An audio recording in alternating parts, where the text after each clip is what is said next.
O Flamengo foi simplesmente avassalador ao golear o Maricá por 5-0, conquistando pela 25ª vez a Taça Guanabara. Para você ter uma ideia, Fluminense e Vasco juntos conquistaram o mesmo número de vezes o tradicional troféu criado em 1965, inicialmente como uma taça disputada à margem do Campeonato Estadual do Rio de Janeiro, então o Campeonato Carioca, e depois passando a ser parte integrante da competição.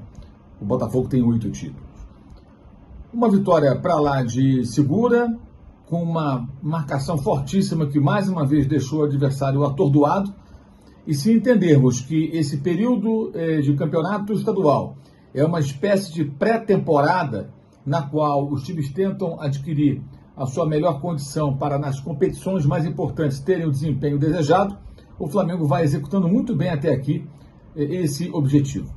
Se será campeão carioca ou não é outra história, mas em termos de preparação da equipe, de introdução de um modelo de jogo e uma filosofia que depende do entendimento, da aplicação coletiva e também de cada jogador individualmente entender muito bem o que o técnico deseja. Pensando nesse contexto, o Flamengo está num caminho muito interessante. O Maricá não conseguia ficar com a bola e o Flamengo manteve ofensividade, desejo pelo gol, volúpia, tanto que marcou mais gols no segundo tempo, 3, em relação ao primeiro, quando marcou 2 vezes. Ou seja, não tirou o pé, não diminuiu o apetite. E belíssimos gols, né? Belos gols.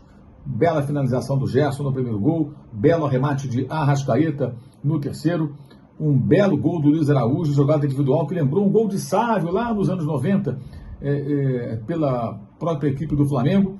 E o golaço também do Matheus Gonçalves, numa tabela com o Wallace Ian, que dessa vez veio do banco e não marcou, mas deu assistência para o gol que fechou a conta. O Flamengo encerra a Taça Guanabara e a fase de classificação, consequentemente, do estadual, se qualificando em primeiro lugar para a disputa do mata-mata, que vai colocar em jogo o título do Rio de Janeiro, com o desempenho impecável.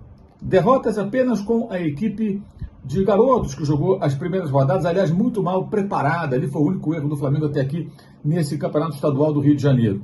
Mas a partir do momento que Felipe Luiz e os jogadores principais, o elenco principal, entraram em campo, entraram em ação, o Flamengo não sofreu gol e venceu com margem alguns dos adversários e com muita autoridade, chegando a mais uma conquista. É a terceira taça, tudo bem, ela hoje não é tão importante como no passado, tudo bem, mas é a terceira taça de um técnico que até agora perdeu apenas um jogo em sua carreira entre os profissionais, e foi no ano passado, naquele Fla-Flu do Campeonato Brasileiro.